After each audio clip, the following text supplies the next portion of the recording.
Okay, so so much for trying to get these videos out earlier. I think this is the deal. They might just be coming out Fridays. But I want to speak about really one of the worst pieces of advice that I think people give, and it's such a commonly stated idea, and it sounds so beautiful and so wonderful, and it is incredibly misleading and I think problematic. And that is this idea that you should just follow your heart. Just, go with your heart. And this idea that, if it feels good, do it. If that's what's calling to you, if that's what's triggering this intense surge of emotion, that's what you should be doing. And in truth, it's usually a pretty good indication that's probably the exact opposite of what you should be doing.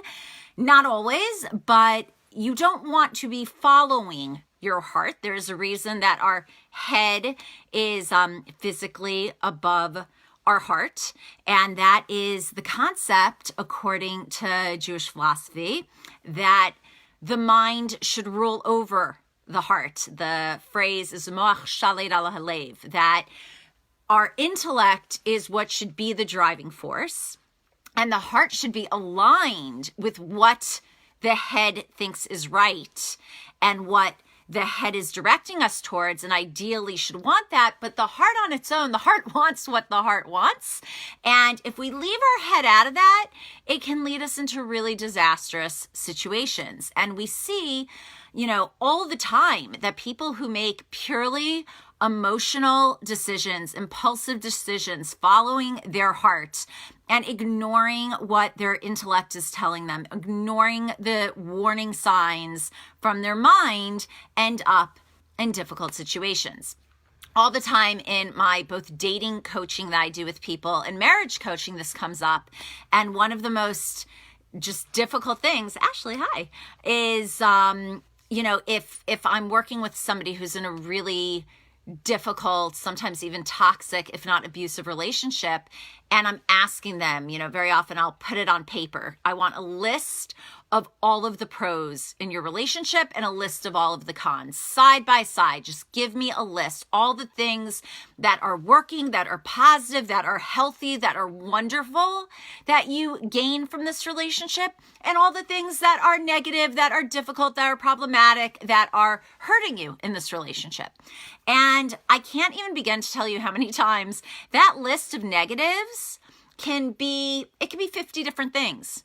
But if the positive is, but I love him, game over. It's just game over. Because once the heart is engaged, the heart wants what the heart wants. And then trying to intellectualize and trying to get somebody to think and use their head once that heart has been leading the way is incredibly difficult. And we are now in our reading of the Torah going through the 10 plagues. And we read the first 7 of them this week. And then next week, we read the final 3. And whenever we're dealing with the number of 10 in Jewish thought, it relates to these 10 mystical principles, which are divided that within and embedded with everybody, there are 3 intellectual properties and 7 emotive. This is referred to as the spheriotic chart, the spheros, and always it's the 3 on top, the intellectual, and then following the 7, and this corresponds to our physical bodies as well, with the concept of the head and the heart and the arms and the legs and our sexual organs and all the different parts of ourselves. And we see the fact that we have the reverse order, that it's the 7 plagues that are given to the Egyptians, followed by the 3. And just one big clarification process is that as much as this is talking about the story of enslavement in Egypt, it's really the oppressor within ourselves as well. We always have to look at this, that we are both the oppressed and the oppressor simultaneously. How are we enslaving ourselves? What are we doing to keep ourselves restricted and constricted? And how do we break out of our own self-imposed boundaries that we have created that are negative? So the fact that it's the 7 first. And by the way, an allusion to this as well is the Torah portion is called Va'era, which begins with the letter Vav and then an Aleph, which is numerically equivalent to 6.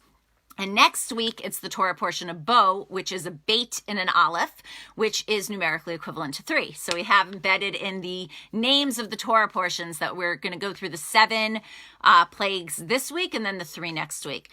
But the fact that it goes in that order is telling us that heart over head is in and of itself a plague when we allow our emotions to rule over our intellect, when we are going with what our heart wants and not using our mind, when we are not thinking but only feeling. That is a plague. That is what's keeping us enslaved and keeping us in this problematic place and stuck in this Egypt, either a personal Egypt or a global Egypt or whatever it might be. And just to end, this is why we see that when talking about Paro, a Pharaoh, it says he hardened his heart. You know, that the plague would happen and he'd think he was going to release the Jews out of their enslavement. And he was so triggered with these emotions of the insanity of the suffering. And then he'd harden his heart and he wouldn't let them go. Notice it says he hardened his heart. It doesn't say he changed his mind because it wasn't intellectual. It was an emotional reaction.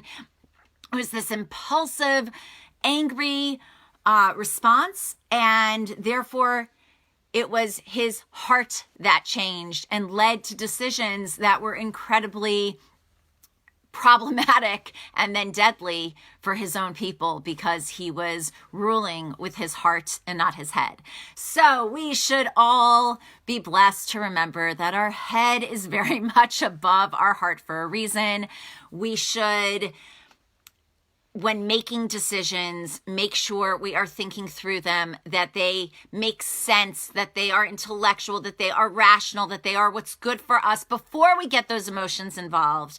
And then we want our heart to be aligned with this. We want our emotions to kick in. We want the full extent of our feelings and our passion to be part of it. But we want to make sure that when we allow the intensity of our feelings to kick in, that it is for the right things and in the right direction and for a healthy and positive outcome.